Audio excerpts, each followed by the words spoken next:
Muy buenas. Hoy vamos a analizar a fondo una visión del cosmos que, la verdad, lo cambia todo. Se trata del modelo que propone el investigador Alexander Gell. Así que preparaos porque vamos a explorar un universo contenido con un diseño y un propósito que, desde luego, nos hará cuestionar mucho de lo que damos por sentado sobre el cielo y la tierra. ¡Vamos allá! Todo arranca con una pregunta que es, bastante radical y que choca de frente con nuestra idea de la realidad. ¿Y si el cielo que vemos cada día no es un espacio infinito y vacío, sino un techo sólido? Esta idea es, la puerta de entrada para empezar a entender la cosmología que nos presenta Alexander Gell. Y entramos en la primera gran idea. En esta cosmología, la de Alexander Gell, la Tierra ya no es una mota de polvo insignificante en un cosmos gigantesco. No, se nos presenta como un escenario cerrado, un entorno contenido que ha sido creado con una intención muy clara. Esto, claro, le devuelve un sentido de propósito y de centralidad a nuestra existencia. Vale, ¿y cuáles son los pilares de este modelo? Pues según Alexander Gell, son estos. Primero, la Tierra es un plano, no se mueve, está fija. Segundo, está cubierta por una cúpula sólida, indestructible, que se llama raquia. Tercero, esto nos coloca en el centro fijo de absolutamente toda la creación. Y el punto clave, nada de esto es por casualidad. La idea es que todo esto es un entorno de prueba, diseñado a propósito. Bien, con esa base ya clara, vamos a ver cómo es la arquitectura de este cosmos. Porque no es un espacio único y ya está. Según la investigación de Alexander Gell, se divide en una jerarquía de 3 niveles muy bien definidos y cada uno tiene su propia función y sus propios habitantes. Mirad, esto es básicamente un mapa de ese cosmos tal y como lo plantea la investigación de Alexander Gell. Un sistema con 3 cielos, uno encima del otro y todos conectados. En el centro de toda la dinámica de este modelo hay una figura, el dragón, que tiene la capacidad de moverse entre estos 3 niveles. Ahora vamos a ver qué es exactamente cada uno de ellos. A ver, así es como se distribuyen. El primer nivel, el primer cielo, es la Tierra, nuestro plano físico. El segundo, según lo que describe Alexander Gell, es la propia cúpula, la raquia y las aguas que hay sobre ella. Y aquí es donde estaría la base de operaciones de Satanás. Y ya por encima de todo, el tercer cielo, que es la morada literal de Dios.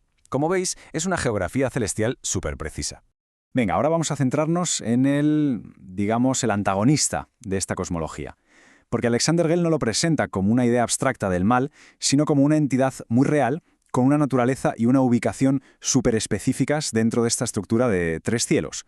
Ojo a esta cita de Alexander Gell, porque es clave para entender su visión. Aquí Satanás deja de ser esa figura casi mitológica. Se le describe como una entidad bioespiritual, un ser reptiliano, creado con un propósito muy concreto dentro de este gran experimento cósmico. Y para ser todavía más concretos, Alexander Gell sitúa la capital del reino de Satanás en el segundo cielo.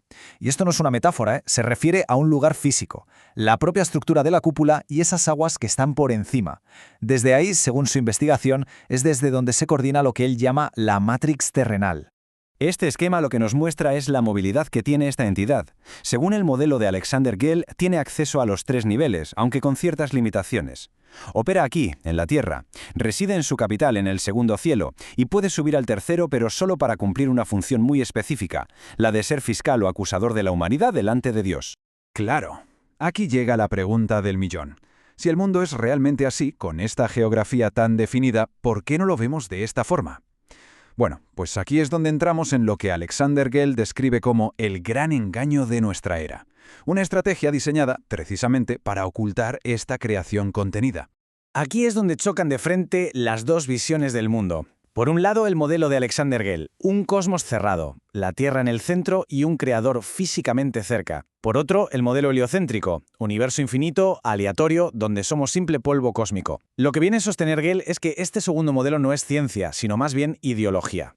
Y a Alexander Gell no se corta, señala directamente a los que él considera los arquitectos de este fraude. Apunta a Copérnico como el que empezó todo, a Newton por inventarse, dice, la mentira de la gravedad para que todo cuadrara, y a la NASA como la gran máquina de propaganda moderna que mantiene vivo el engaño. Pero a ver, ¿para qué montar un engaño tan gigantesco? ¿Cuál sería el objetivo? Según el análisis de Alexander Gell, la estrategia tiene 3 objetivos muy claros. El primero es psicológico, que nos sintamos insignificantes, un accidente. El segundo es teológico, ocultar que Dios está físicamente muy cerca. Y el tercero es táctico, usar esa idea de espacio infinito para camuflar la base de operaciones del adversario en el segundo cielo. Bueno, ya hemos visto la estructura del modelo y la supuesta conspiración para ocultarlo. Pero, ¿en qué se basa todo esto? Vamos a entrar en la última parte, donde vamos a analizar las pruebas que Alexander Yell presenta, que son tanto bíblicas como, según él, experimentales. La primera gran fuente de pruebas para Alexander Gell es la Biblia, pero leída de una forma totalmente literal. Cita pasajes como este de Josué, donde se lee que el sol se detuvo en el cielo.